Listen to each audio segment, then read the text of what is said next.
Oi, gente, minha recomendação de leitura hoje vai ser a graphic novel do Capitão Feio, Identidade.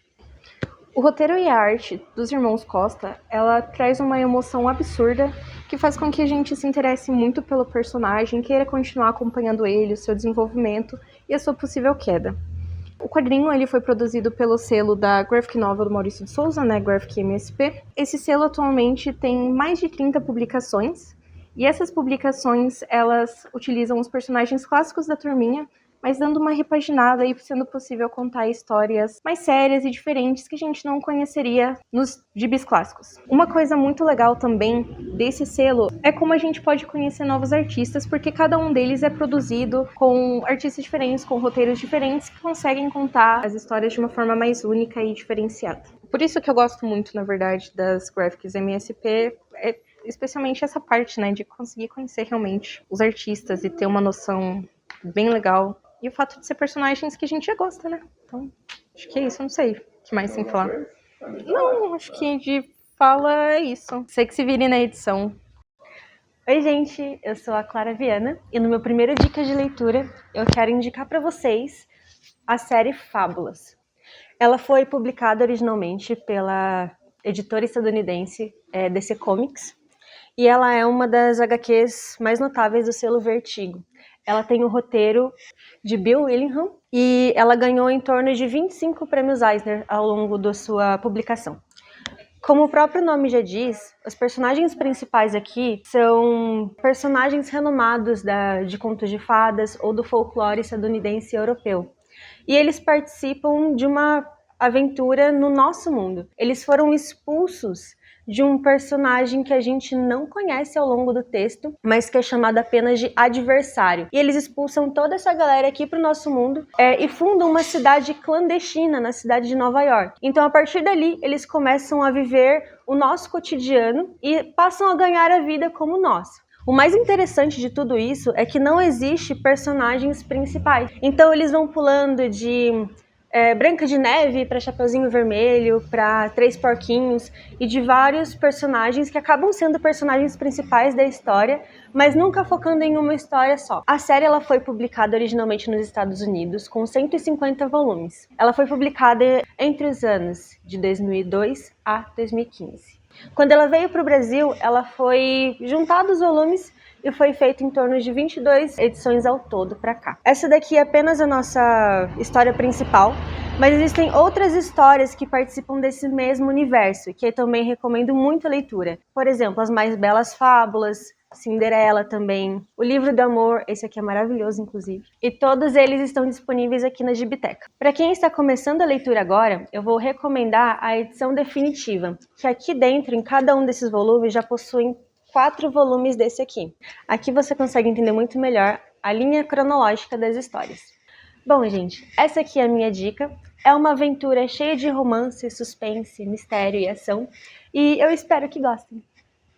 Olá, gente! Então vamos para a minha indicação e eu vou indicar um quadrinho que eu tenho uma questão afetiva, que é o Secret Wars, né, o Guerras Secretas da Marvel. Por que tem essa questão afetiva? Porque é o primeiro quadrinho que eu li e eu gostei, foi o Guerras Secretas, que é um quadrinho assim que ele é de 1984, né, isso saiu nos Estados Unidos, né, em 1984, e ele é um quadrinho interessante porque ele é a primeira grande reunião de personagens da Marvel, que é uma coisa que os fãs da Marvel sempre pediam, né, esse encontro, por exemplo, dos principais grupos, né, dos Vingadores, com os X-Men, com o Quarteto Fantástico, com os principais personagens da Marvel. Então ele aconteceu nessa edição, e é uma edição bem divertida, assim, né, que a história conta lá que tinha uma entidade chamada Beyonder, né, que ele cria um planeta com pedaços de vários planetas aleatórios e coloca nesse planeta os principais personagens da Marvel. E também coloca os principais vilões da Marvel, e ele lança uma proposta lá que, assim, o grupo que ganhasse a batalha ia ter os seus desejos atendidos. E acaba, né, não nada demais, inclusive, nessa história, mas acabou que foi precursora, assim, né, foi a primeira grande saga da Marvel. Depois dessa vieram várias outras, né. A série, na verdade, ela surgiu, gente, pra vender boneco, assim, né, a Mattel queria lançar uma série de bonecos e resolveram fazer a série com essa intenção, né? Essa série é bacana, né? Que ela tem vários momentos icônicos, né? Um dos momentos icônicos é quando o Homem-Aranha, ele acha lá o Venom, o uniforme preto, né? Nessa saga ainda não foi o Venom, ele ficou com o uniforme preto depois que o Venom foi se manifestando, então esse foi um momento bem icônico, assim, do Guerras Secretas. Outro momento icônico também foi o Hulk, aqui é o nosso chaveiro da Gibiteca, é o Hulk, que o Hulk tem uma parte lá da saga que ele segura uma montanha inteira, assim, sabe? Protegendo todos os outros heróis da Marvel ali, que foram soterrados por essa montanha. Uma coisa também bem curiosa, assim, em relação a essa série, que assim, que no Brasil existia um delay em relação aos Estados Unidos. Saía uma série nos Estados Unidos e levava alguns anos para ela sair aqui no Brasil. Então tinham alguns personagens que não tinham sido lançados no Brasil, que era o caso, por exemplo, da Capitã Marvel, era o caso da Vampira. Então, na edição brasileira, esses personagens foram apagados. Eles foram apagados. Até é bem engraçado que tem algumas cenas ali que a gente pode comparar a edição, né, original, que depois foi lançada, se eu não me engano, em 2015. Que daí saiu o original e a gente pode ver, assim, comparar com essa que foi a primeira edição brasileira. Então, esses personagens que foram apagados, inclusive o final brasileiro foi refeito para ele casar com o que estava acontecendo na época nas edições aqui brasileiras, assim, sabe? Mas é como eu falei, então essa é a minha indicação, que tem essa questão afetiva, né, que é o meu primeiro quadrinho que eu li e curti realmente. E aí, gente, hoje meu dica de leitura é sobre o Coffee, do Guilherme Matty, cria aqui da Gibiteca, e é um quadrinho que fala sobre café.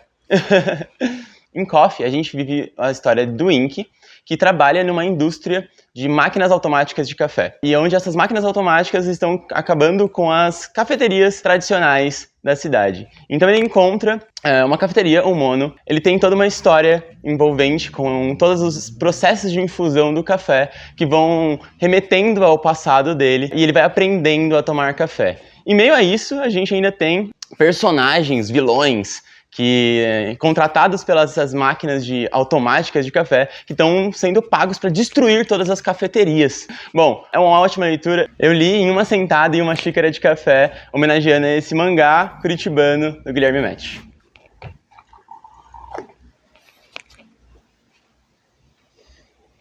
Olá, eu escolhi dessa vez, como dica de leitura, um quadrinho nacional que eu li há pouco tempo. O quadrinho que eu me refiro é Bando de Dois, do Danilo Beirute. Muita gente conhece o Danilo Beirute pelo trabalho dele nas Graphic MSP, onde ele fez o Astronauta. O Bando de Dois é um quadrinho que foi feito antes. Bando de Dois foi lançado em setembro de 2010 pela Zarabatana Books. E foi um trabalho que impactou o mercado porque era um estilo de HQ muito diferente do que o Danilo produzia. Até então ele era conhecido apenas por uma série que ele fazia chamada Necronauta, que era uma sci-fi meio de terror, assim. E quando ele veio com o Bando de Dois, ele veio com um álbum maior, mais longo e num estilo completamente diferente. O Bando de Dois dá para dizer que é um western que se passa no sertão nordestino. Ele tem muito aquele clima daqueles clássicos do western americano, só que totalmente ambientado no Brasil, com personagens muito brasileiros, com uma riqueza visual e de linguagem muito própria da nossa cultura e da nossa história. Como todo western, o Bando de Dois é uma clássica história de vingança. Ela conta a história de dois cangaceiros, Tinhoso e Caveira de Boi, que são os únicos sobreviventes do seu bando após o ataque da Volante, que era a polícia que os perseguia. Todo o bando deles foi emboscado, numa situação assim que fica um certo mistério durante toda a história. Se foi uma armadilha ou se houve algum tipo de traição, esse mistério vai ficando até o final da história. Mas o que acontece é que a Volante mata todo o bando e corta suas cabeças para exibir nas capitais como forma de desestimular o cangaço. A história começa com o Tinhoso, ferido, que tem uma visão onde o bando pede para ele vingar a morte deles e recuperar as cabeças, para que elas sejam enterradas e o grupo possa descansar em paz. Então, em companhia do Caveira de Boi, ele resolve montar uma emboscada para acabar com a Volante e para recuperar a cabeça dos companheiros. Essa HQ ela é extremamente cinematográfica, o visual da HQ é impressionante. O Danilo ele tem um estilo de narrativa que lembra muito o cinema.